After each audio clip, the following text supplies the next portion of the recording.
아니, 딸 방에서 울음소리가 났어요. 장례를 치른 지 사흘이 지난 밤 아무도 없는 집에서 들려온 딸의 울음. 문은 굳게 잠겨 있었고 사위는 열어주지 않았습니다. 결국 경찰이 출동했고 문이 열리자마자 어머니는 그 자리에서 주저앉고 말았습니다.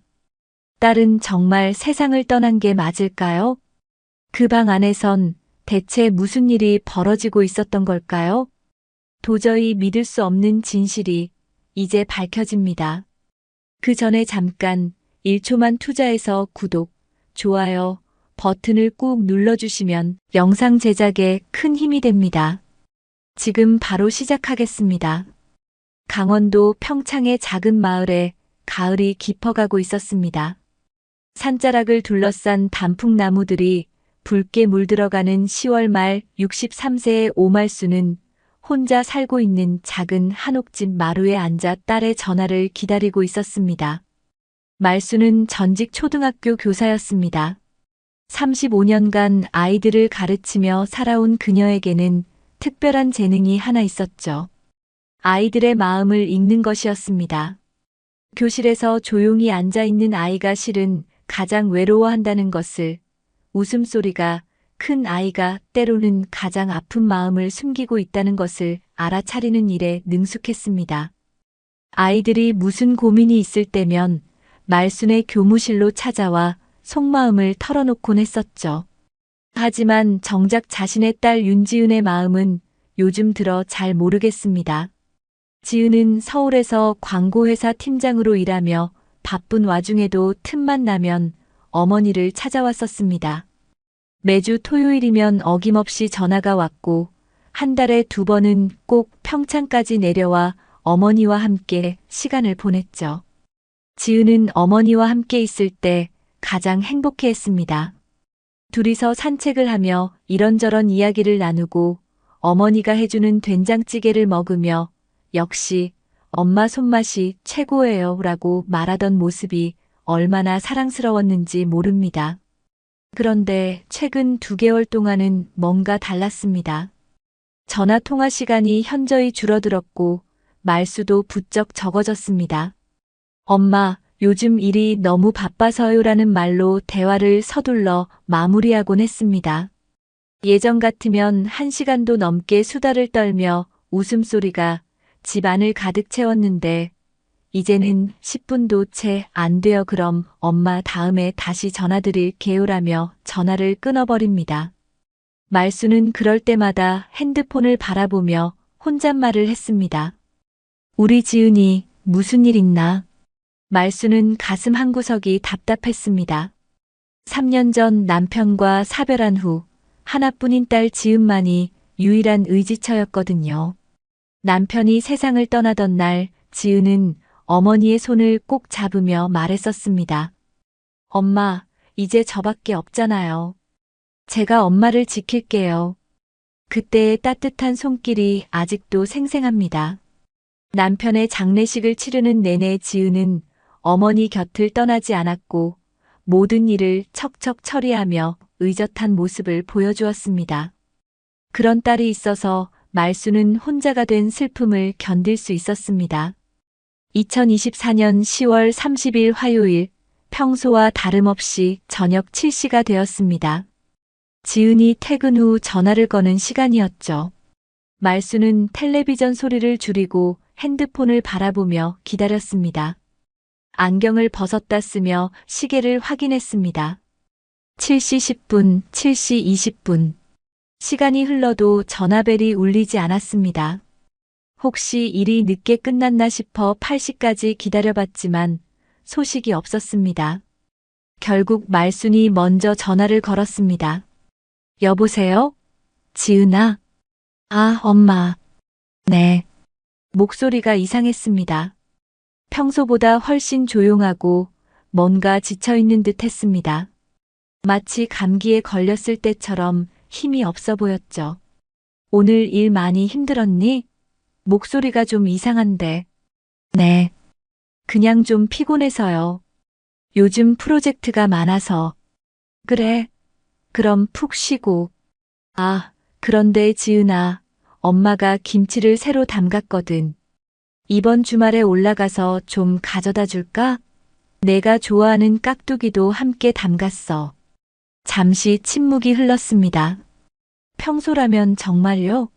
엄마 김치가 제일 맛있어요. 빨리 오세요. 라며 기뻐했을 텐데 이번에는 대답이 늦었습니다. 그 침묵이 말순에게는 무겁게 느껴졌습니다. 엄마, 이번 주말은 좀 바쁠 것 같아요. 다음에 시간 날 때 받을게요. 그래, 알겠어. 그럼 지은아, 몸 조심하고. 혹시 아픈 데 없지? 네, 엄마도요. 감기 조심하세요. 그럼 끊을게요. 뚝 하고 전화가 끊어졌습니다. 말수는 한참 동안 핸드폰을 바라보며 앉아 있었습니다. 뭔가 이상합니다. 딸의 목소리에서 평소와 다른 무거움이 느껴졌거든요. 마치 큰 짐을 혼자 짊어지고 있는 듯한 그런 무게감이었습니다. 35년간 교사로 살면서 기른 직감이 자꾸만 불안하다고 속삭였습니다. 그날 밤 말수는 잠을 이루지 못했습니다. 계속해서 딸 생각이 났습니다. 지은이 어렸을 때 학교에서 친구들과 다퉜거나 시험을 못 봤을 때면 집에 와서도 말수가 줄어들곤 했었는데 오늘의 목소리가 딱 그때와 같았습니다. 이불을 뒤척이며 말수는 중얼거렸습니다. 우리 지은이 혼자 뭔가 힘든 일을 겪고 있는 건 아닐까? 어머니의 마음이 자꾸만 딸에게 향했습니다. 새벽 2시가 넘어서야 겨우 잠이 들었는데 이상한 꿈을 꾸었습니다. 지은이 어린 시절 모습으로 나타나서 말순의 치마를 붙잡고 있었습니다. 엄마, 나 무서워. 나 혼자 더 두면 안 돼. 꿈속에서 지은은 계속 울고 있었습니다.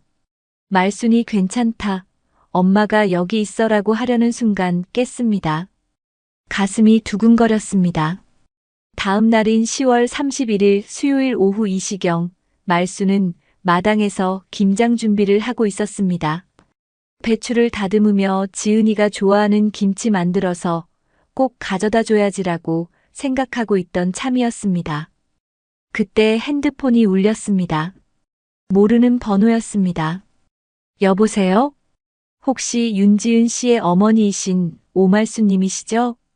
네, 맞는데요. 누구세요? 저는 강남경찰서 교통과 김영태 경사입니다. 지금 바로 병원으로 오실 수 있으시겠습니까? 그 순간 말순의 세상이 무너져 내렸습니다. 손에 들고 있던 배추가 떨어졌고 전화기를 떨어뜨릴 뻔했지만 간신히 붙잡으며 물었습니다. 무슨 일이에요? 우리 지은이가 어떻게 됐다는 거예요? 교통사고가 있었습니다. 지금 삼성서울병원 응급실에 계시는데 빨리 오셔야 할 것 같습니다. 사고라니.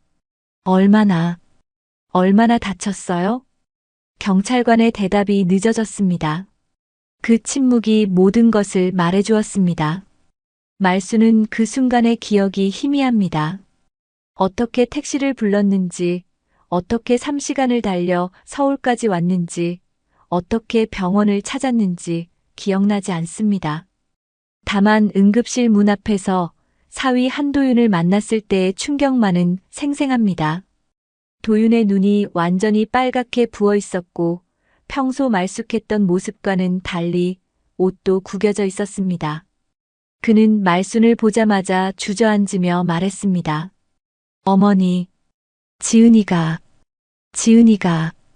그 뒤의 말을 들을 필요도 없었습니다. 말수는 이미 모든 것을 이해했습니다. 하나뿐인 딸이 세상을 떠났다는 것을, 어젯밤 그토록 불안했던 마음이 현실이 되었다는 것을, 꿈속에서 지은이나 무서워라고 말했던 것이 마지막 인사였던 것을, 병원 영안실에서 딸을 마주했을 때 말수는 울음도 나오지 않았습니다. 지은은 마치 잠든 것처럼 평화로운 얼굴을 하고 있었습니다.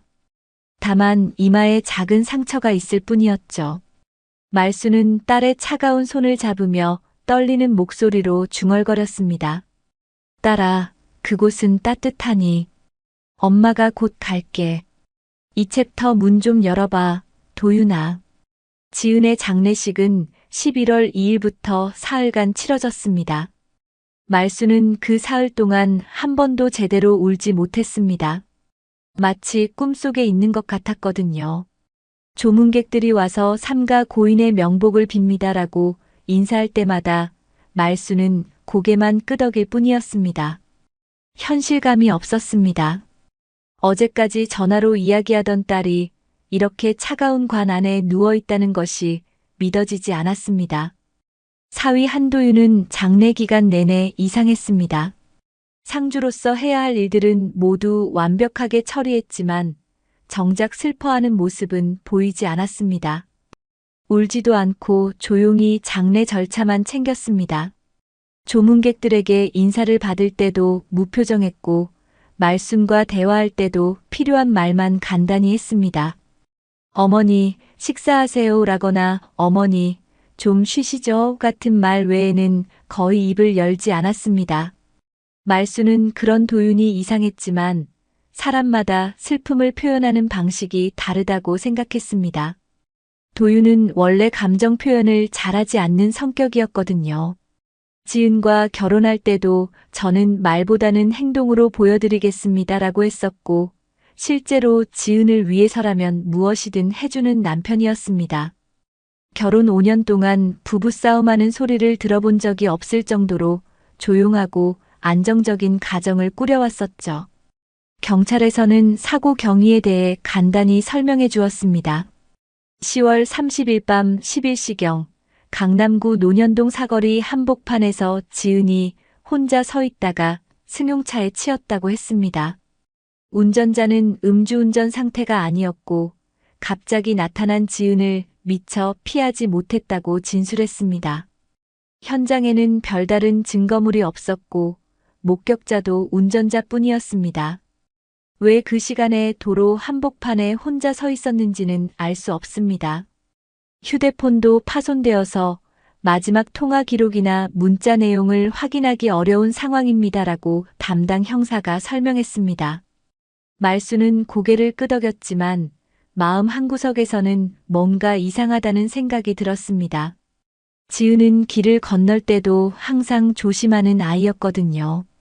어렸을 때부터 차 조심해라라고 말하면 네, 엄마. 좌우 잘 보고 건널게요라고 대답하던 아이였습니다. 장례를 마치고 11월 5일 말수는 평창 집으로 돌아갔습니다. 하지만 집에 도착해서도 허전한 마음을 달랠 수가 없었습니다. 딸이 없는 집은 너무나 조용했습니다. 전화벨이 울리기를 기다렸지만 이제는 지은의 전화가 올 일이 없다는 걸 알면서도 자꾸만 핸드폰을 확인하게 되었습니다. 냉장고에는 지은이 좋아한다며 준비해 두었던 반찬들이 그대로 있었습니다. 말수는 그것들을 보며 처음으로 눈물을 흘렸습니다. 며칠을 그렇게 보내던 중 말수는 문득 도윤이 걱정되었습니다. 장례 후에 안부 전화 한 통 없었거든요. 혼자 지내기 힘들 텐데 밥은 제대로 챙겨 먹고 있는지 궁금했습니다. 말수는 도윤에게 전화를 걸어보았습니다. 여러 번 벨이 울렸지만 받지 않았습니다. 다음 날도 그 다음 날도 마찬가지였습니다. 문자를 보내도 답이 없었습니다. 도윤아, 엄마야. 밥 잘 챙겨 먹어라. 힘들면 언제든 연락해라고 보냈지만 읽음 표시조차 뜨지 않았습니다. 일주일이 지나도록 연락이 되지 않자 말수는 불안해졌습니다. 혹시 도윤도 무슨 일이 생긴 건 아닐까 하는 생각이 들었습니다. 지은을 잃은 충격으로 정신적으로 무너져 있을지도 모른다는 걱정이 컸습니다. 결국 말수는 11월 12일 서울로 올라가기로 결정했습니다. 서울 성산동, 지은 부부가 살던 오피스텔에 도착한 것은 오후 3시경이었습니다. 20층 높이의 깔끔한 건물이었는데 지은이 엄마 여기 살면서 한강도 보이고 정말 좋아요라고 자랑하던 곳이었습니다. 말수는 엘리베이터를 타고 12층에 있는 지은의 집 앞에 섰습니다. 초인종을 눌렀습니다. 딩동, 딩동. 아무 기척이 없었습니다. 한 번 더 눌러보았지만 여전히 조용했습니다. 문틈으로 불빛이 새어나오는지 확인해 보았지만 완전히 어두웠습니다. 혹시 나가 있나 싶어서 1시간을 기다려 보았지만 아무도 오지 않았습니다. 도윤아, 거기 있지? 엄마야. 지은이 엄마. 복도에 말순의 목소리가 울려 퍼졌습니다. 하지만 대답은 없었습니다. 문을 두드려 보아도 마찬가지였습니다. 이상한 예감이 엄습했습니다. 혹시 도윤이 집 안에서 무슨 일이 생긴 건 아닐까 하는 걱정이 들었습니다. 말순은 옆집 호수의 초인종을 눌러보았습니다.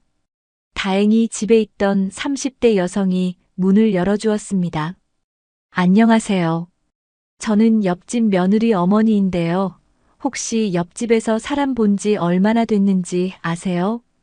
여성은 고개를 갸우뚱하며 대답했습니다. 아, 그 집이요? 한 달 전부터 문 연 걸 못 봤어요. 그런데 밤마다 이상한 소리가 나더라고요. 뭔가 넘어지는 소리랑. 아, 그리고 술 냄새가 많이 났어요. 복도까지 냄새가 날 정도로요. 말순의 가슴이 철렁했습니다. 술 냄새요? 네, 맨날 그랬어요. 그래서 좀 이상하다 생각했는데. 혹시 무슨 일 있으신가요? 말순은 더 이상 기다릴 수 없었습니다. 바로 아래층으로 내려가 관리사무소를 찾았습니다. 관리소장에게 사정을 설명하고 함께 올라갔지만 그도 열쇠로 문을 열 수는 없다고 했습니다. 결국 말순은 112에 신고를 했습니다. 신고자이신가요? 네, 딸이 죽고 사위가 연락이 끊겼습니다. 뭔가 이상합니다. 집에 있는 것 같은데 문을 열지 않아요. 경찰이 도착하기까지 30분을 더 기다렸습니다. 그 시간이 말순에게는 너무나 길게 느껴졌습니다. 혹시 도윤이 극단적인 선택을 한 건 아닐까 하는 생각이 머릿속을 맴돌았습니다. 지은을 잃은 슬픔을 견디지 못하고 무슨 일을 저지른 건 아닐까요? 경찰이 와서 관리소장과 함께 문을 강제로 열었습니다. 끼익 하는 소리와 함께 문이 열리는 순간 말순은 눈을 감았다 뜨고는 그 자리에 무릎을 꿇고 쓰러졌습니다. 집안은 완전히 난장판이었습니다. 지은의 유품들이 그대로 있는 가운데 거실 곳곳에는 빈 소주병과 맥주캔들이 굴러다니고 있었습니다. 부엌 싱크대에는 썩은 음식물이 그대로 있었고 화장실 문은 열려 있는 채로 물이 계속 흘러나오고 있었습니다. 그리고 소파 한쪽에는 도윤이 반쯤 정신이 나간 눈으로 벽을 바라보며 앉아 있었습니다. 도윤아. 말순이 달려가서 도윤을 흔들었지만 도윤은 제대로 반응하지 못했습니다. 입에서는 술 냄새가 심하게 났고 수염은 한 달 넘게 깎지 않은 듯 너덜너덜했습니다. 평소 깔끔했던 모습과는 전혀 다른 모습이었습니다. 도윤아, 정신 차려. 엄마야, 엄마. 경찰이 119에 신고를 했고 구급차가 와서 도윤을 병원으로 옮겼습니다. 말순도 함께 병원으로 향했습니다. 구급차 안에서 도윤은 중얼거렸습니다. 지은아, 미안해. 내가 잘못했어. 말순은 그 말을 들으며 가슴이 더욱 아팠습니다. 사위도 딸도 모두 고통받고 있었구나 하는 생각이 들었습니다. 병원에 도착해서 의사로부터 들은 말은 충격적이었습니다. 도윤은 알코올 중독 증세를 보이고 있었고 영양실조와 탈수 상태였습니다. 한 달 넘게 제대로 된 음식을 먹지 않고 술만 마셨던 것 같다고 했습니다. 말순은 병원 복도 의자에 앉아 고개를 떨구었습니다. 딸을 잃은 것만으로도 충분히 아픈데 이제 사위마저 이런 상태가 되었다니 정말 하늘이 무너지는 것 같았습니다. 하지만 동시에 의문이 들었습니다. 도윤이 왜 이렇게까지 자신을 자책하고 있는지, 정말 단순한 교통사고였다면 왜 이렇게 괴로워하는지 알 수 없었습니다. 도윤아, 대체 무슨 일이 있었던 거니? 3챕터 지은이는 죽지 않았어요, 어머니. 도윤이 입원한 지 사흘째 되던 날, 말수는 병실에서 밤을 새우며 사위를 간병했습니다. 수액을 맞으며 조금씩 의식을 되찾은 도윤은 말순을 보자 눈물을 흘리기 시작했습니다. 한 달 넘게 참았던 감정이 터져 나오는 것 같았습니다. 어머니, 죄송합니다. 정말 죄송합니다. 괜찮아, 도윤아. 지은이도 하늘에서 내가 이렇게 아픈 걸 보면 얼마나 속상하겠니. 이제 정신 차리고 다시 살아야지. 하지만 도윤은 계속 고개를 저었습니다. 아니에요, 어머니. 저는 다시 살 자격이 없어요. 제가 지은이를 죽였어요. 말수는 깜짝 놀라 도윤을 바라보았습니다. 무슨 소리야? 교통사고였잖아. 내가 운전한 것도 아니고. 어머니, 들어보세요.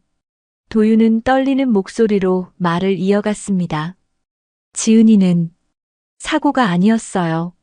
자살이에요. 지은이가 스스로 목숨을 끊은 거예요. 그리고 그 이유는 바로 저 때문이에요. 말순의 머릿속이 하얘졌습니다. 자살이라니. 그럴 리가 없다고 생각했지만 도윤의 절규하는 모습을 보니 거짓말 같지 않았습니다. 도윤아, 천천히 말해봐. 대체 무슨 일이 있었던 거야? 도윤은 한참을 울먹이다가 입을 열었습니다. 저는 회사에서 다른 여자와 바람을 피웠어요. 광고회사 후배인 차수진이라는 여자와 6개월 전부터 관계를 맺었어요. 말수는 충격을 받았습니다. 도윤이 바람을 피웠다니. 지은이가 그토록 믿고 사랑했던 남편이 다른 여자와 바람을 피웠다는 게 믿어지지 않았습니다. 하지만 더 큰 충격은 뒤에 있었습니다. 지은이가 그것을 알게 된 날이 10월 29일이었어요. 제 휴대폰에서 수진과 주고받은 문자를 보게 된 거죠. 그날 밤 집에서 심하게 다퉜어요. 지은이는 그렇게 절망적으로 울 줄 몰랐어요. 도윤은 그날 밤의 일을 하나하나 털어놓기 시작했습니다. 지은이 휴대폰을 확인하다가 우연히 도윤의 메시지 알림을 본 것, 오늘 밤도 보고 싶어라는 수진의 문자를 발견한 것, 그리고 두 사람의 대화 내용을 모두 읽은 후 도윤이 퇴근하기를 기다렸다가 추궁한 것까지. 지은이가 물었어요. 언제부터였어? 나한테 부족한 게 뭐였어? 그 여자가 나보다 뭐가 좋아? 저는 대답할 수가 없었어요. 변명할 여지도 없었고요. 말수는 가슴이 찢어질 것 같았습니다. 딸이 그런 고통을 겪었다니. 그토록 남편을 믿고 사랑했던 지은이가 배신감에 얼마나 아팠을지 상상이 되었습니다. 그 다음 날 아침 지은이는 아무 말도 하지 않았어요. 평소처럼 아침을 준비해주고 저에게 잘 다녀오세요라고 인사까지 했어요. 너무 평범해서 오히려 이상했죠. 저는 그냥 회사에 갔어요. 지은이가 마음을 정리한 줄 알았어요. 하지만 그날이 지은의 마지막 날이었습니다. 저녁 때 집에 돌아온 도윤은 지은을 찾을 수 없었습니다. 핸드폰도 받지 않았고 평소 자주 가던 곳들을 찾아다녀도 없었습니다. 그러다가 밤 11시가 넘어서 경찰서에서 전화가 온 것이었습니다. 어머니, 그런데 이상한 게 있어요. 도윤이 말을 이었습니다. 지은이 핸드폰이 파손되기 전에 복구된 파일이 하나 있었어요. 그날 밤 10시경에 녹음된 파일이었는데 도윤은 핸드폰을 꺼내 파일을 재생했습니다. 지은의 목소리가 들려왔습니다. 하지만 혼자 말하는 게 아니라 누군가와 통화 중인 것 같았습니다. 무서워. 정말 무서워. 그 여자가 또 왔어. 아까도 회사 앞에서 기다리고 있더라고. 나를 보면서 웃어. 소름 끼치게 웃어. 지은아, 진정해. 무슨 일인지 자세히 말해봐. 상대방의 목소리는 남자였습니다. 차분하고 따뜻한 톤이었습니다. 모르겠어요. 남편이 바람 피운 것도 충격인데 그 여자가 나를 따라다녀요. 어제는 집 앞까지 왔어요. 초인종을 계속 눌러서. 나 어떻게 해야 해? 일단 안전한 곳으로 가자. 내가 지금 나갈게. 아니에요. 괜찮아요. 그냥 혼자 있고 싶어요. 고마워요, 우석 선생님. 마지막까지 제 말을 들어주셔서. 지은아, 마지막이라는 말 하지 마. 우리 내일 다시 만나서 이야기하자. 하지만 지은의 대답은 없었고 통화가 끊어졌습니다. 말수는 그 녹음을 들으며 온몸이 떨렸습니다. 딸이 죽기 직전까지 누군가에게 도움을 요청했던 것입니다. 그리고 그 여자라고 말한 사람이 있었습니다. 그 여자가 누구야? 말순이 물었습니다. 수진이에요. 차수진. 제가 바람 피운 그 여자요. 그런데 이상한 게 수진이는 지은이를 모른다고 했거든요. 만난 적도 없다고 했고요. 도윤은 계속해서 이야기했습니다. 지은의 장례식 때도 수진이 왔었는데 아무렇지 않은 듯 조문을 했다고 했습니다. 마치 지은과 전혀 관계없는 사람인 것처럼 말이죠. 그리고 또 이상한 게 있어요. 도윤이 말을 이었습니다. 지은이가 임신 중이었어요. 말수는 또 한 번 충격을 받았습니다. 임신이라고? 그럼 내 손자가? 아니에요, 어머니. 도윤이 고개를 저었습니다. 병원에서 확인해 보니까 아이의 아버지는 제가 아니었어요. 말수는 머릿속이 복잡해졌습니다. 도윤의 바람기, 차수진이라는 여자의 스토킹, 그리고 지은의 임신까지 너무나 많은 일들이 한꺼번에 터져 나왔습니다. 그럼 아이 아버지는 누구야? 녹음 파일에 나온 우석 선생님일 거예요. 정우석이라는 분인데 지은이가 심리 상담을 받던 상담센터의 상담사예요. 지은이가 저와의 관계 때문에 스트레스를 받아서 3개월 전부터 상담을 받고 있었거든요. 말수는 모든 것이 뒤엉켜 있는 것 같아 정리가 되지 않았습니다. 딸이 남편의 바람기 때문에 상담을 받았고 그 과정에서 상담사와 관계를 맺어 임신까지 했다는 것. 그리고 남편의 바람 상대가 딸을 스토킹했다는 것. 너무나 복잡하고 아픈 이야기였습니다. 도윤아, 그런데 지은이가 왜 자살을? 어머니, 저는 그날 밤 수진이와 함께 있었어요. 도윤이 고백했습니다. 지은이가 집에서 나간 후에 수진이한테 전화했어요. 화가 나서 모든 걸 끝내자고 했는데 수진이가 울면서 만나자고 했거든요. 그래서 호텔에서 만났어요. 말수는 분노가 치밀어 올랐습니다. 딸이 절망에 빠져 죽음을 선택한 그 시간에 도윤은 바람 상대와 함께 있었다는 것입니다. 지은이가 죽어가는 동안 너는 죄송합니다, 어머니. 정말 죄송합니다. 저는 사람이 아니에요. 도윤은 계속 울었습니다. 하지만 말순의 마음속에는 분노와 함께 의문이 들었습니다. 정말로 이것만이 지은이 죽음의 전부일까? 뭔가 더 숨겨진 진실이 있는 것은 아닐까? 특히 차수진이라는 여자가 지은을 스토킹했다는 부분이 계속 마음에 걸렸습니다. 도윤아, 나는 그 차수진이라는 여자를 만나볼 거야. 어머니, 위험해요. 그 여자는 정상이 아니에요.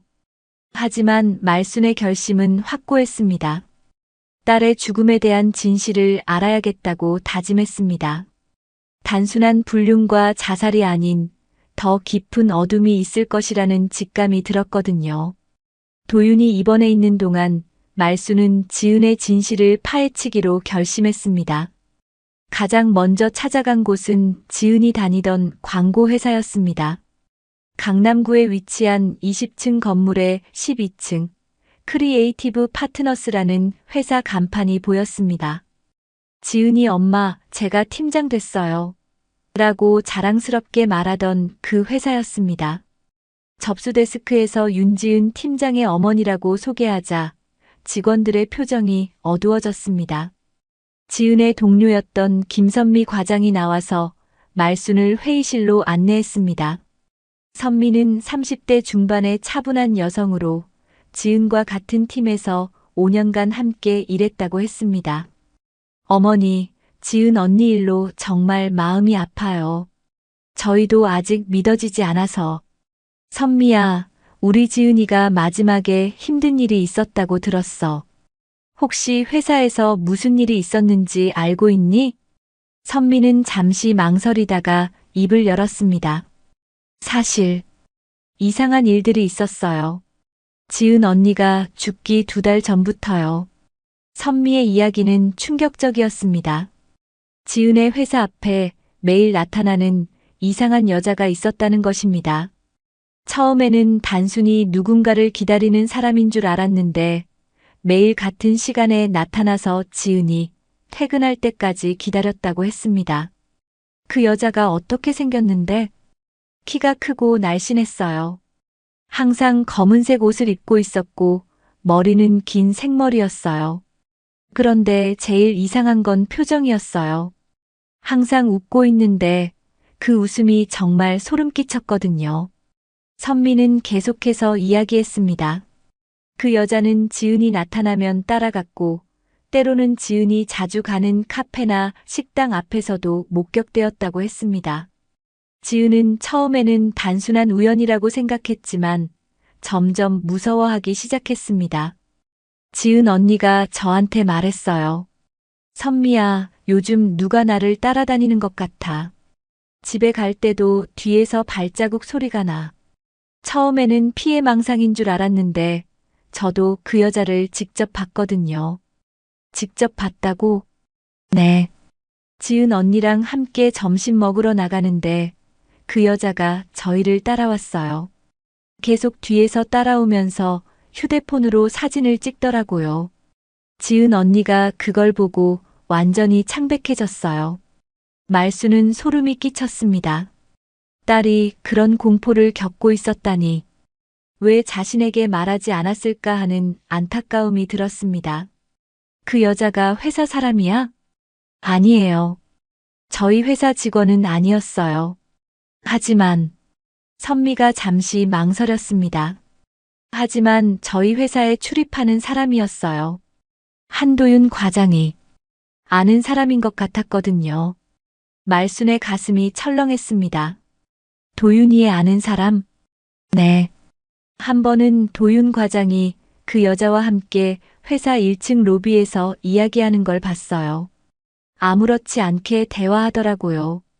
그때 저는 도윤 과장의 직장 동료나 친구인 줄 알았어요. 이제 퍼즐 조각들이 맞춰지기 시작했습니다. 도윤이 바람피운 차수진이 지은을 스토킹했던 것입니다. 그것도 2달 동안이나 계속해서 말이죠. 선미야, 혹시 그 여자 이름이 차수진인지 아니? 어떻게 아세요? 맞아요, 차수진이에요. 도윤 과장이 그렇게 불렀거든요. 말수는 분노가 치밀어 올랐습니다. 남편의 바람 상대가 딸을 2달 동안 스토킹했다는 것. 그리고 도윤은 그 사실을 알고도 아무것도 하지 않았다는 것이 믿어지지 않았습니다. 그런데 지은 언니가 마지막 한 달은 더 이상했어요. 선미가 말을 이었습니다. 팀 회의에서도 멍하니 있고 점심도 거의 안 드시고 그리고 자꾸 화장실에 가서 울었어요. 울었다고? 네. 화장실에서 흐느끼는 소리가 들렸어요. 제가 걱정돼서 언니 괜찮아요? 라고 물으면 괜찮아. 그냥 좀 피곤해서라고 하시더라고요. 그런데 눈이 완전히 빨갛게 부어 있었어요. 말수는 딸의 마지막 한 달이 얼마나 고통스러웠을지 상상이 되어 가슴이 아팠습니다. 남편의 배신, 그리고 바람 상대의 스토킹까지 혼자서 모든 걸 견뎌야 했던 딸이 얼마나 외로웠을까요? 그리고 또 이상한 게 있었어요. 선미가 목소리를 낮췄습니다. 지은 언니가 죽기 일주일 전에 차수진이 회사로 전화했어요. 지은 언니한테 직접 통화를 요청하더라고요. 뭐라고 했는데? 잘 들리지 않았는데 지은 언니 표정이 완전히 굳어지더라고요. 그리고 그만해주세요. 제발 그만해주세요라고 말하는 걸 들었어요. 통화를 끊고 나서는 한참 동안 움직이지 못하고 있었어요. 말수는 회사를 나와서 곧바로 지은이 살던 오피스텔로 향했습니다. 관리사무소에서 CCTV를 확인해보고 싶다고 했지만 경찰 수사가 아니면 보여줄 수 없다고 했습니다. 하지만 말수는 이미 마음을 굳혔습니다. 차수진을 직접 만나서 진실을 들어야겠다고 결심했습니다. 도윤에게서 차수진의 연락처를 받아 전화를 걸었습니다. 여러 번 벨이 울린 후 받았습니다. 여보세요? 목소리가 생각보다 밝고 경쾌했습니다. 전혀 죄책감이 느껴지지 않았습니다. 차수진 씨죠? 저는 윤지은의 어머니 오말순입니다. 잠시 침묵이 흘렀습니다. 그리고 나서 차수진이 대답했습니다. 아, 네. 안녕하세요. 만나서 이야기 좀 하고 싶은데 시간 되세요? 무슨 이야기요? 우리 딸 일로요. 꼭 만나야 할 것 같아서요. 차수진은 다시 한번 침묵했다가 대답했습니다. 알겠어요. 내일 오후에 만나요. 강남역 2번 출구 앞 카페에서요. 전화를 끊고 나서 말수는 가슴이 두근거렸습니다. 내일이면 딸을 죽음으로 몰고 간 그 여자를 직접 만나게 될 것입니다. 과연 차수진은 어떤 사람일까? 그리고 정말로 지은을 스토킹했던 걸까 하는 궁금증과 분노가 교차했습니다. 그날 밤 말수는 지은의 집에서 하룻밤을 보내기로 했습니다. 도윤이 입원해 있어서 집은 비어 있었지만 관리소장이 열쇠를 빌려주었습니다. 지은의 방에 들어가니 딸의 흔적들이 그대로 남아 있었습니다. 화장대 위에 립스틱, 옷장 안에 옷들, 그리고 침대 옆 테이블 위에 책들. 말수는 지은의 일기장을 찾아보았습니다. 서랍 깊숙이 숨겨져 있던 작은 다이어리를 발견했습니다. 마지막 페이지를 펼쳐보니 10월 29일자 일기가 있었습니다. 오늘 모든 걸 알게 됐다.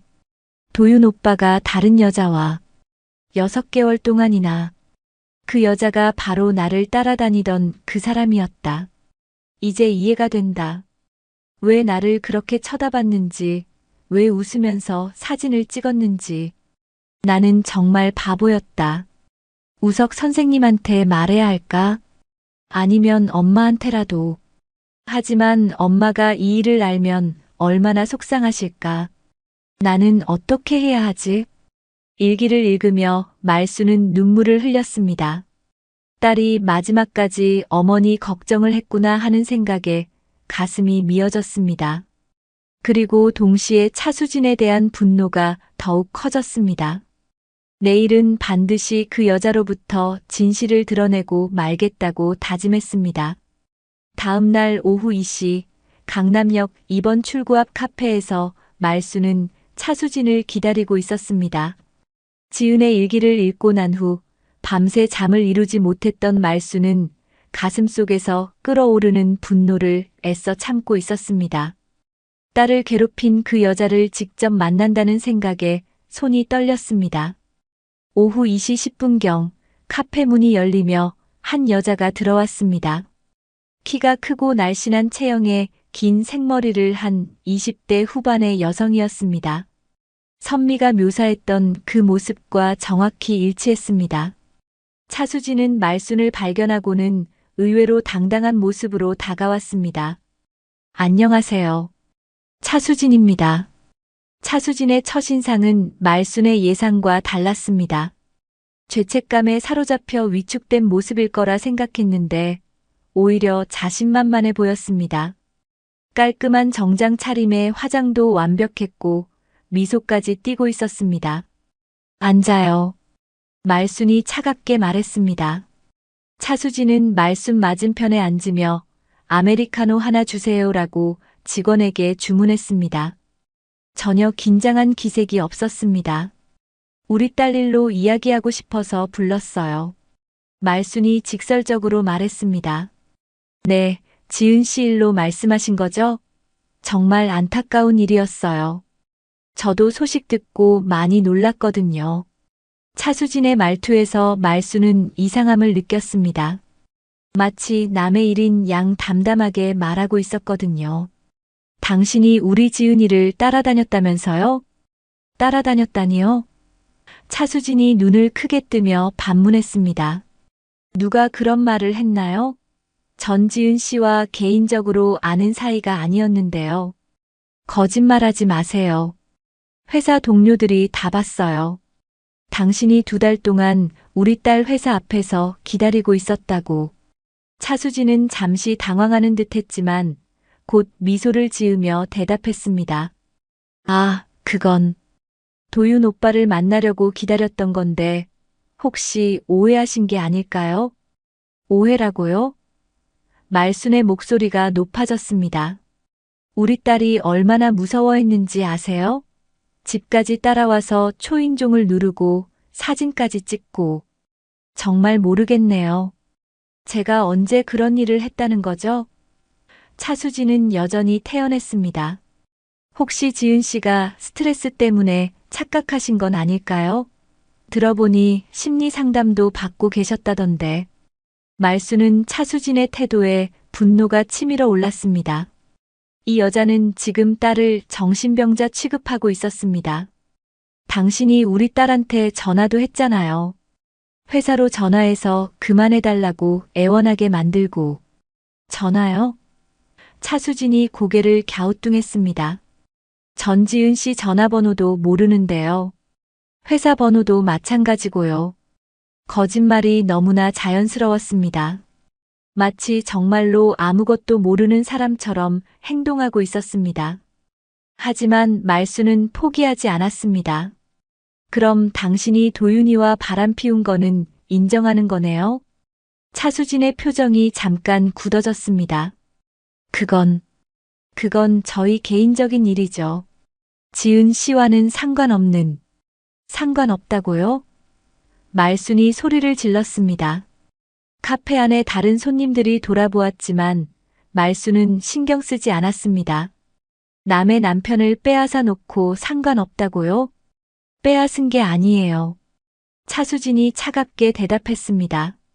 도윤 오빠가 먼저 다가왔어요. 지은 씨한테서 사랑을 못 받아서 외로워하고 있었거든요. 말순은 차수진의 말에 더욱 화가 났습니다. 지금 피해자인 지은을 가해자로 몰아가고 있었거든요. 우리 지은이가 도윤이를 사랑하지 않았다고요? 5년 동안 얼마나 잘해줬는데. 겉으로는 그랬겠죠. 차수진이 냉소적으로 웃었습니다.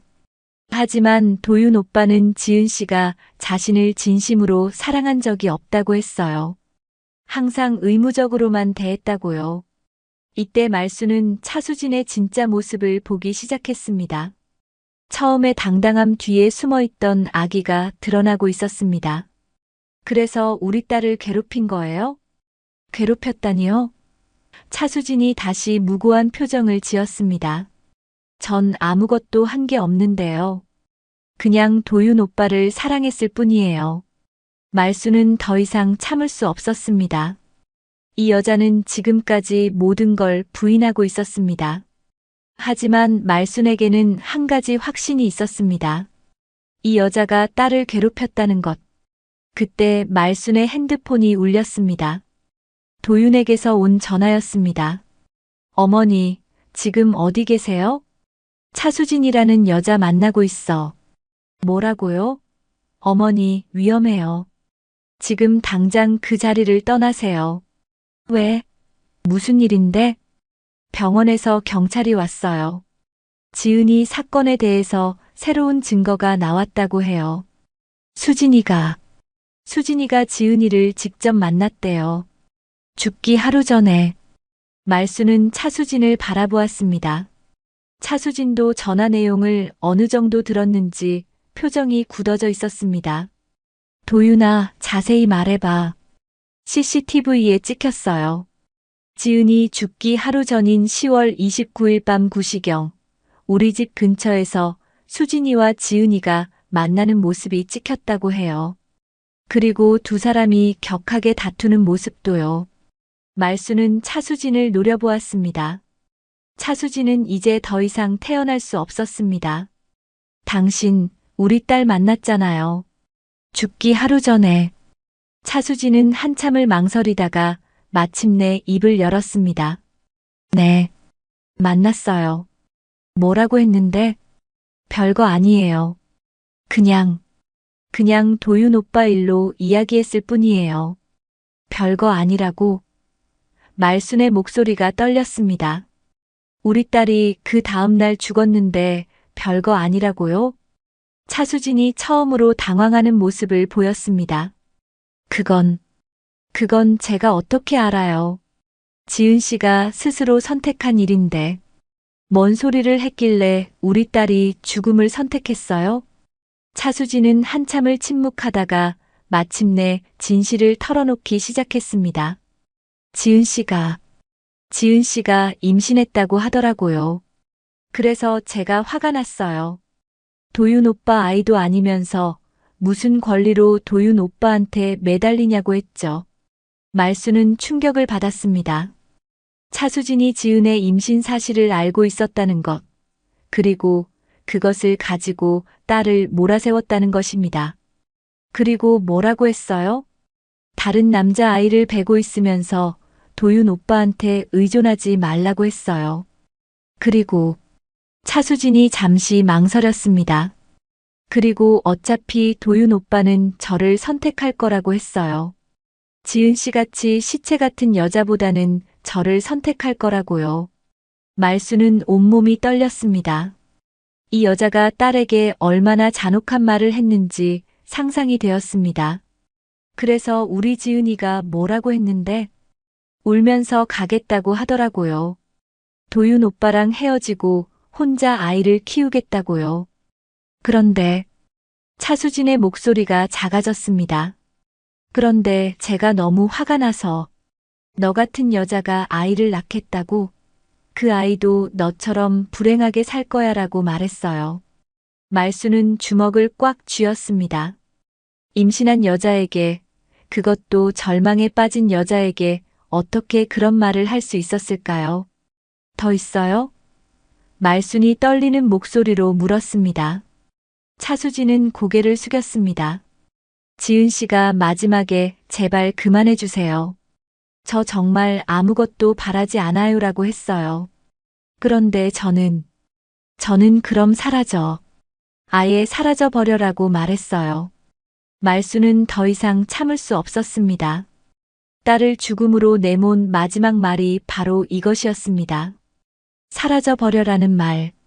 그 말이 딸을 절망의 끝으로 몰고 간 것입니다. 당신이 우리 딸을 죽였어요.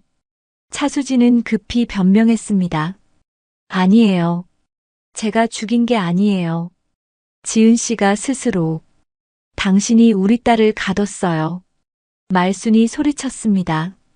2달 동안 따라다니고 협박하고 마지막에는 사라져 버려라고 했잖아요.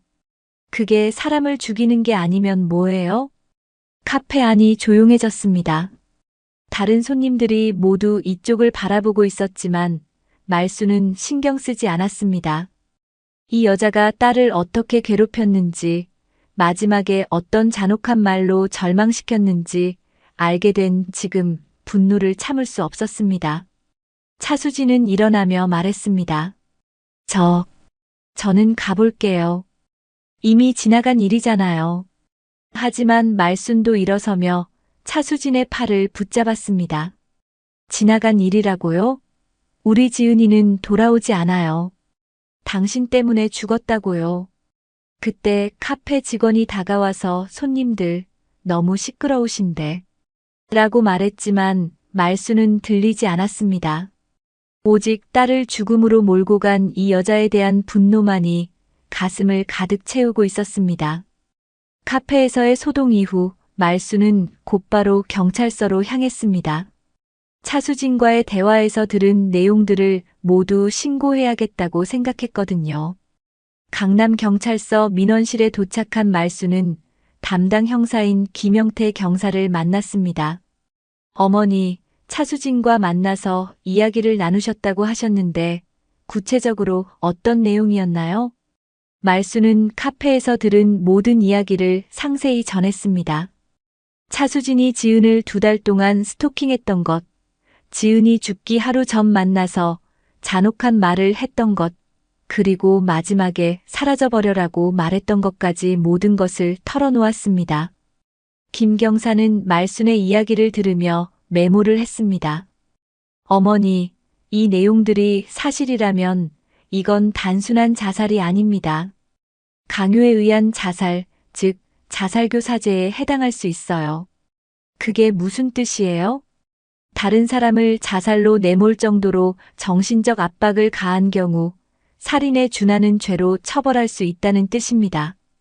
특히 지속적인 스토킹과 협박, 그리고 마지막에 결정적 발언까지 있었다면 충분히 기소가 가능합니다. 말수는 처음으로 희망을 느꼈습니다. 딸의 죽음이 헛되지 않을 수도 있다는 생각이 들었거든요. 그런데 어머니, 차수진이 한 말들을 입증할 증거가 필요합니다. 혹시 녹음을 하셨나요? 아니요. 그런 생각을 못했어요. 괜찮습니다. 다른 방법이 있어요.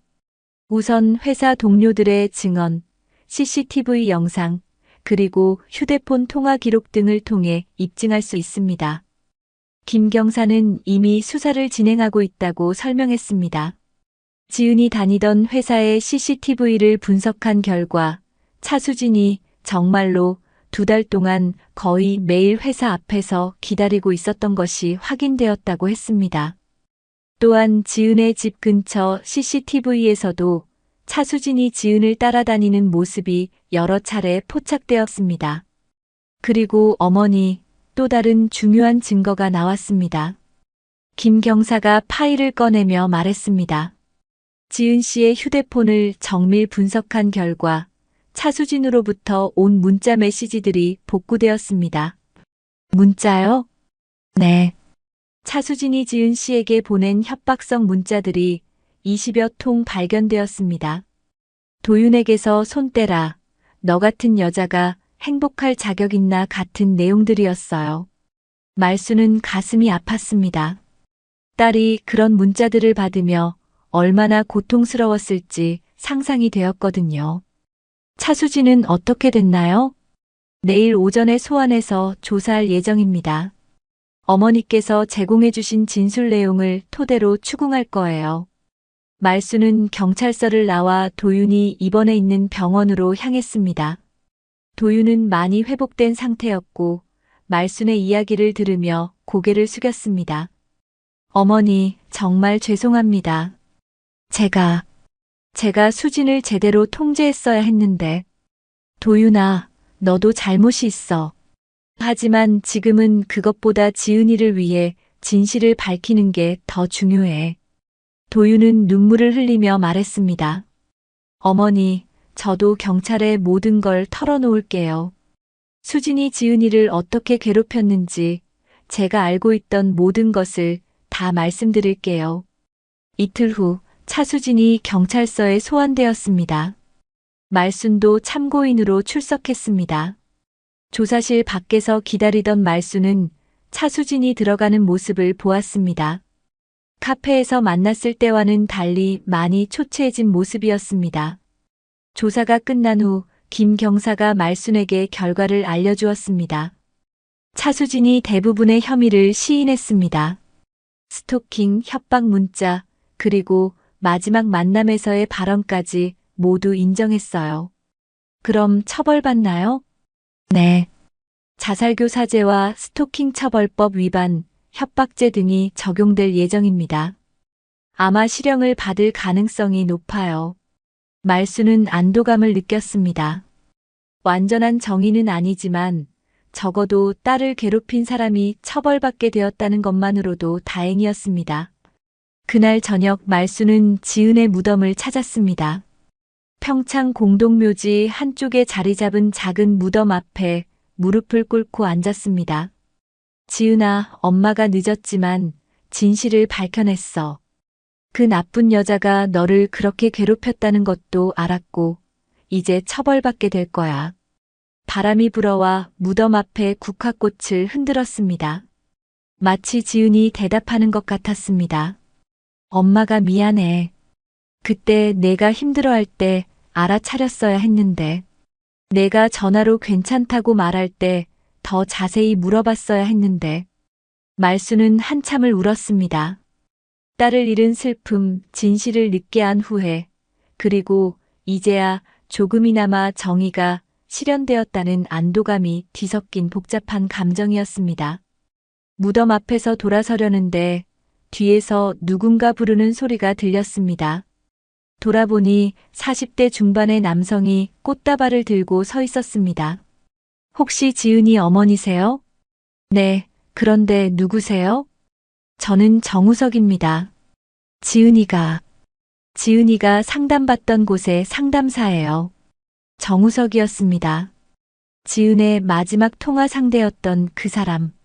말수는 복잡한 심정으로 그를 바라보았습니다. 정우석은 40대 중반의 온화한 인상을 가진 남성이었습니다. 키는 보통이었지만 차분한 눈빛이 인상적이었습니다. 그는 지은의 무덤 앞에 하얀 국화꽃을 놓으며 고개를 숙였습니다. 어머니, 정말 죄송합니다. 제가 지은이를 지켜주지 못했습니다. 말수는 정우석을 복잡한 심정으로 바라보았습니다. 이 사람이 딸의 아이를 가지게 한 사람이지만 동시에 딸의 마지막 순간까지 곁에 있어준 유일한 사람이기도 했습니다. 우석 씨, 우리 지은이와는 어떤 사이였나요? 정우석은 한참을 망설이다가 입을 열었습니다. 처음에는 정말 상담사와 내담자 관계였습니다. 지은이가 3개월 전부터 저희 센터에 와서 부부 관계 때문에 상담을 받았거든요. 남편이 자신을 사랑하지 않는 것 같다고, 결혼 생활이 공허하다고 하면서요. 그런데 어떻게? 제가 잘못했습니다. 정우석이 고개를 숙였습니다. 상담사로서 해서는 안 될 일을 했어요. 하지만 지은이가 너무 외로워 보였거든요. 남편한테서 사랑받지 못한다는 걸 알면서도 혼자 견뎌내려고 하는 모습이 안쓰러웠어요. 말수는 정우석의 말을 들으며 딸의 마지막 몇 개월이 어땠는지 상상해 보았습니다. 남편의 바람기를 모른 채 혼자 관계의 문제를 고민하며 상담을 받았던 딸의 모습이 떠올랐습니다. 언제 가까워진 건가요? 1달 전쯤이었어요. 지은이가 차수진이라는 여자에게 스토킹 당한다고 말했을 때였어요. 너무 무서워해서 상담실이 아닌 카페에서 만나게 됐고, 그때부터 조금씩 가까워졌습니다. 정우석은 계속해서 이야기했습니다. 지은이 차수진의 스토킹 때문에 공포에 떨고 있을 때 자신이 유일한 위로가 되어주었다고 했습니다. 그러다가 감정이 깊어져서 관계를 맺게 되었고, 그 결과 아이가 생겼다는 것이었습니다. 우석 씨, 그럼 우리 지은이가 임신 사실을 알았을 때 어땠나요? 처음에는 많이 당황했어요. 하지만 곧 기뻐했습니다. 이제 정말 새로운 시작을 할 수 있을 것 같다고 하면서요. 도윤 씨와 이혼하고 저와 함께 아이를 키우겠다고 했어요. 말수는 가슴이 아팠습니다. 딸이 새로운 사랑과 희망을 품고 있었다는 걸 이제야 알게 되었거든요. 그런데 무엇이 잘못된 건가요? 왜 우리 지은이가? 정우석의 눈에 눈물이 고였습니다. 지은이가 도윤 씨의 바람기를 알게 된 날 저한테 전화했어요. 충격을 받아서 어떻게 해야 할지 모르겠다고 하면서요. 저는 이제 확실히 이혼하고 저와 함께 하자고 했어요. 그럼 뭐가 문제였던 거죠? 차수진이었어요. 정우석의 목소리가 떨렸습니다. 그 여자가 지은이를 직접 만나서 끔찍한 말을 했거든요. 제가 기혼자라는 걸 알아냈더라고요. 말수는 깜짝 놀랐습니다. 기혼자라고요? 네. 저는 아내와 별거 중이었어요. 이혼 절차를 진행하고 있었고요. 하지만 차수진이 지은이한테 기혼남과 바람 피우고 불륜녀가 되었다고 말했대요. 그리고 너 같은 여자가 낳은 아이는 사생아가 될 거다라고 했다고 해요. 말수는 분노가 치밀어 올랐습니다. 차수진이 딸에게 얼마나 잔혹한 말을 했는지 점점 드러나고 있었습니다. 지은이가 마지막에 저한테 전화했을 때 정우석이 울먹이며 말했습니다. 모든 게 끝났다고 하더라고요. 도윤 씨도 저도 다 기만한 거라고, 자신은 누구도 믿을 수 없다고 했어요. 정우석은 주머니에서 작은 편지 봉투를 꺼냈습니다. 이건 지은이가 마지막에 저한테 보낸 편지예요. 죽기 전날 밤에 문자로 보낸 건데 나중에 프린트해서 보관하고 있었어요.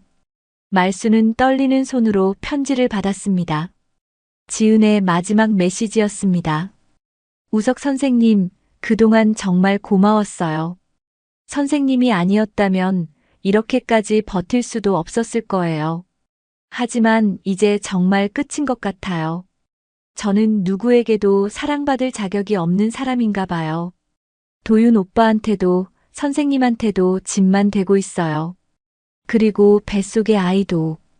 이 아이가 이런 엄마를 가져서 얼마나 불행할까요? 차라리 태어나지 않는 게 나을 것 같아요. 선생님도 저 때문에 힘들어하지 마세요. 저는 조용히 사라질게요. 그게 모두를 위한 일인 것 같아요. 말수는 편지를 읽으며 목이 메었습니다. 딸의 마지막 심정이 고스란히 담겨 있었습니다. 우석 씨, 그날 밤에 우리 지은이 구하려고 나가셨죠? 네, 바로 차를 끌고 나갔어요. 지은이가 자주 가던 곳들을 다 찾아다녔는데 너무 늦었어요. 정우석은 그날 밤 지은을 찾아 헤맸던 이야기를 했습니다. 한강공원, 평소 자주 가던 카페, 심지어 말순이 살고 있는 평창까지 차를 몰고 갔지만 지은을 찾을 수 없었다고 했습니다. 제가 조금만 더 빨리 움직였다면. 아니에요, 우석 씨. 말순이 고개를 저었습니다. 당신은 우리 지은이를 위해 최선을 다해 주셨어요. 마지막까지 지은이 곁에 있어 주신 것만으로도 고마워요.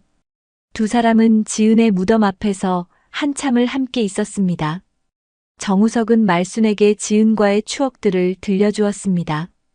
지은이 임신 사실을 알고 기뻐하며 아이 이름을 지어보던 이야기, 새로운 삶을 꿈꾸며 작은 집을 알아보던 이야기 등을 말했습니다. 지은이가 어머니 이야기를 정말 많이 했어요. 우리 엄마는 정말 따뜻한 분이야. 내가 아이를 낳으면 엄마가 얼마나 기뻐하실까라고 하면서요. 말수는 눈물을 흘렸습니다. 딸이 마지막까지 자신을 생각해 주었다는 것이 고마우면서도 아팠습니다. 해가 지고 있었습니다. 정우석은 말순에게 작별 인사를 하며 말했습니다. 어머니, 저는 앞으로 지은이를 대신해서 상처받은 사람들을 도와주는 일을 계속하려고 해요. 그것이 지은이한테 할 수 있는 마지막 일인 것 같아서요. 말수는 고개를 끄덕였습니다. 고마워요, 우석 씨. 우리 지은이가 마지막에 사랑받고 있었다는 걸 알게 돼서 조금이나마 위안이 되네요. 2024년 12월 15일 차수진에 대한 1심 판결이 내려졌습니다. 자살교사죄와 스토킹 처벌법 위반, 협박죄 등으로 징역 3년이 선고되었습니다. 말수는 법정에서 그 소식을 들으며 복잡한 심정이었습니다. 딸을 되돌릴 수는 없지만 적어도 정의는 실현되었다는 생각이 들었습니다. 판결 후 법정을 나서는 차수진과 마주쳤습니다. 차수진은 말순을 보더니 고개를 숙이며 말했습니다. 죄송합니다. 정말 죄송합니다.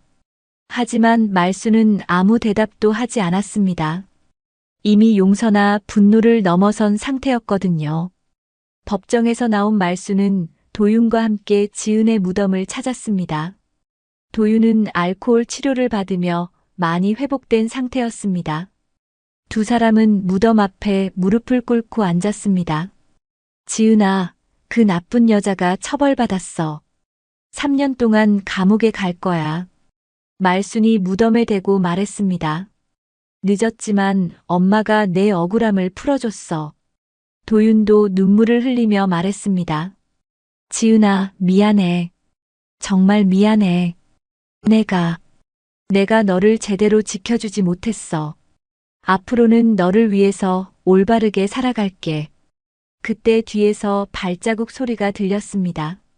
돌아보니 정우석이 꽃다발을 들고 다가오고 있었습니다. 세 사람은 지은의 무덤 앞에서 함께 시간을 보냈습니다. 어머니, 제가 지은이 컴퓨터에서 찾은 게 하나 더 있어요. 정우석이 말했습니다. 지은이가 그린 그림이에요. 정우석은 가방에서 A사 용지 한 장을 꺼냈습니다.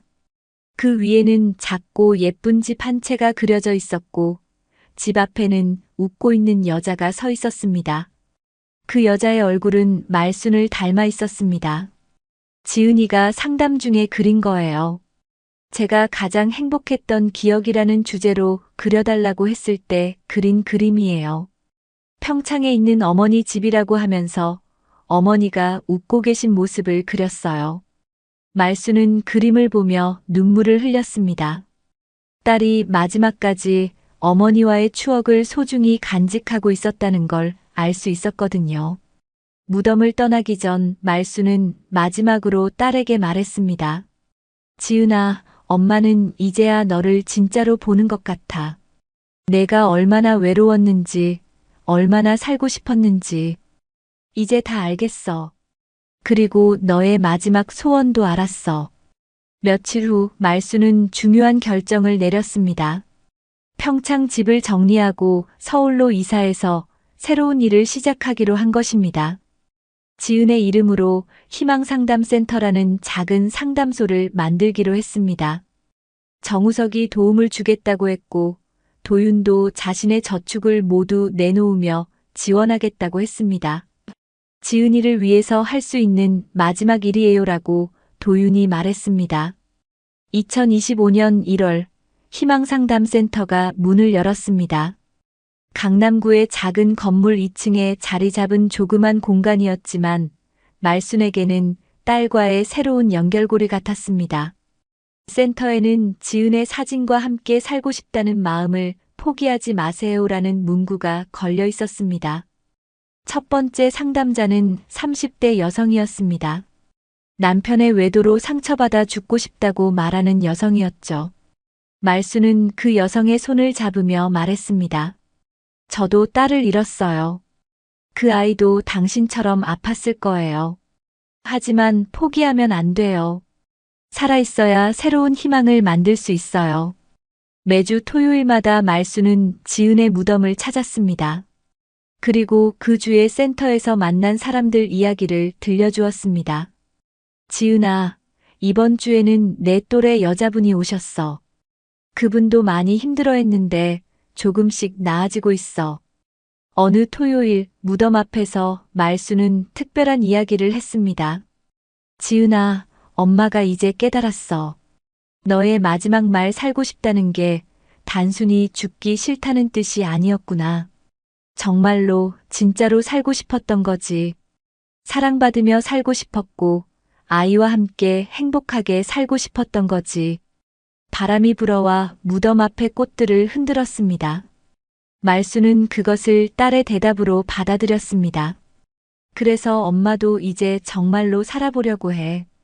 너를 잃은 슬픔 속에서만 있는 게 아니라 너를 기억하며 너의 마음을 이어받아서 다른 사람들이 살고 싶다는 마음을 잃지 않도록 도와주는 거지. 해질녘 말순은 무덤을 떠나기 전 마지막으로 말했습니다. 지은아, 이제 문은 닫혀 있지 않아. 너의 마음도 엄마의 마음도 활짝 열려 있어. 그리고 앞으로도 계속 열려 있을 거야. 살고 싶어 하는 모든 사람들을 위해서. 집으로 돌아가는 길 말순은 처음으로 마음이 평온했습니다. 딸을 잃은 슬픔은 여전하지만 이제는 그 슬픔이 다른 사람을 도와주는 힘이 되고 있다는 걸 느꼈습니다. 지은이 남긴 마지막 메시지 살고 싶다는 말이 이제 많은 사람들에게 희망의 메시지가 되어 전해지고 있었습니다. 말수는 집에 도착해서 지은의 그림을 벽에 걸었습니다. 작은 집과 웃고 있는 어머니의 모습. 이제는 그 집이 단순히 과거의 추억이 아니라 현재와 미래를 잇는 희망의 상징이 되었습니다. 딸과 어머니가 함께 만들어가는 새로운 이야기의 시작이었습니다. 오늘 영상 즐겁게 보셨나요? 그렇다면 댓글로 여러분이 지금 어디에서 보고 계신지 남겨주세요. 여러분의 소중한 이야기도 꼭 듣고 싶습니다. 항상 함께 해주셔서 감사합니다. 인생 테라스였습니다.